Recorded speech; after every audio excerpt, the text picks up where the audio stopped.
গেদা আমি চোখে দেখি না দেখে ডাক্তার এই চশমাটা দিচ্ছে। মা এই চশমা নিলে তো চোখ ঠিক হবো না, এই চোখ তোমার অপারেশন করা লাগবো। তো এক কাম করি, আমি বিদেশ যাই পয়সা পাতি আনি কামাই করে তারপর তোমার চোখের অপারেশনটা করি। হ বাবা তুমি বিদেশ যাও, আমার চোখটা তাও তুমি ভালো করে দাও।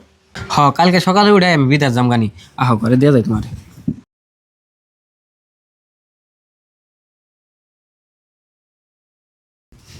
মা, মা। গেদা আইসো? মা এই যে আমি এনে আইছি। নামো। সেমিনা এই যে ডাঙ্গো মা, তুমি সালাম করো।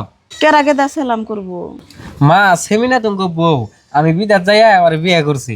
গেদা তুই এটা কি করস? তুই গেলে বিদেশ আমার চোখের অপারেশন করবি দেখে কাম করবো না, তুই যে বিদেশ বিয়ে করছ? মা বিদেশে কাম করবার গেছিলাম তোমার চোখের অপারেশনের নিগাই, কিন্তু অনেকে আমার কেরা রান্ধতে বাইরে দিব সেই চিন্তা করে আমি সেমিনারে বিয়ে করছি। হ বাবা তুমি বিয়ে করে আনছো তাহলে তো ভালো হয়েছে, তাহলে ন যায় ডাক্তারের কাছে আমার চোখের অপারেশনটা করে দেও। মা তোমার আমি আজকে বাড়ি বেলায় ডাক্তারখানায় নিয়ে যাই চোখের অপারেশনটা করে নিয়ে হুম। নাও ঘরে নাও। খারাও কে তোমার মায়ের ডাক্তারখানে নিয়ে যাবে? তোমার বাড়িতে যে কানা মা আছে তুমি কি আমার কাছে কইছিলে? তাহলে তো তোমার কাছে আমি বিয়ে হইতাম না। আর বিয়ে তো বসি তাই কি সারা বছর বিদেশে কাম করে এনে তোমার মায়ের চিকিৎসা বানি কাটে দেবো? আর যদি তোমার মায়ের তুমি চিকিৎসা বানি কাটে দাও তাহলে আর তোমার ভাতই খাম না আমি। ও বোতলে আহো।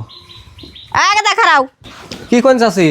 দেহ তোমার ছুড়ো থিও, তোমার বাপ মরে আসল, তোমার মা তোমার কত কষ্ট করে বড় করছে, তুমি হে মায়ের তুমি চেষ্টা করবা না? আজকে তুমি বিয়া করে বোর বুদ্ধি হই না, তুমি মায়ের ভুলে গেছো। একটা কথা মনে রেখো, বউ যদি জায়গা বিয়া করা হবা মা হলে মরে গেলে আর মা হলে ভাইবা না। চাষি আনি ঠিক কথাই কইছুন। আর ওই সেমিনা তুই যদি আমার ভাত খাস তাহলে খাবি, আর যদি না খাস তাহলে না খাবি, কিন্তু তোর জন্য যে আমার মাও ফালিয়ে দেওয়া আমি ফালিয়ে দেহাম না। আহো মা ঘরে আহো। মা আমি আমার শ্বশুর বাড়ি যাই, আমার শরীরে টুকনাড়ি দিয়ে গে। টুকলাই কি গেদা? টুকলার মধ্যে বুঝি বন্দি আর যেটার মধ্যে খাই যাও। গেদা তোর হরিণ নিগে দুদিন পর টুকরা নিয়ে জানাবো কে? কে মা তুমি কি জানো না আমার হরি আমার 50,000 টাকা থইছে তোমার নিগে, ওইটি হাত 2-3 দিন ধরে ফোন করে করে চাইতাছে, তাইতে ভাবলাম আবার করে টুকলা নিয়ে খাইতে আসি, তাই আর টিয়া চাইবো না কয়দিন, বুঝছো? ও তাহলে নিয়ে যাও আর পাগল ফুলা। আম্মা, আম্মা ভালো আছেন না? হ বাজান আমি ভালো আছি, তুমি তো ভালো আছো? ভালো আছি। এই যে ধরুন আপেল আঙ্গুর আর নিমকি বুন্দি নিয়েছি অনেক। বিদেশ থেকে যাইছো? কটার সময় নামছো? আয় হেরে নামছে তো সকালে 5টা বাজায়। আয় হেরে আবার বাজারে গেছিলাম অনেক গেছেন না ফল ফল আনতে আনবার নিকে।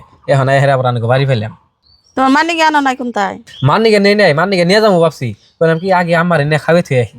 ও বোতলে গেতে গেলে তোমার মানি গে মনে করে নিয়ে যাইও, তোমার মা বহুত ভালো মানুষ। ও আম্মা তাহলে থাকুন, আমি বাচ্চা জায়গা। হ্যাঁ ও যাও দেখে না যে রাস্তা দিয়ে। হসা সেনে ঠিক কথাই কইছেন, মেয়ের জামাইটা হিরম ভালো আইনের কথাই শুনি খালি নে।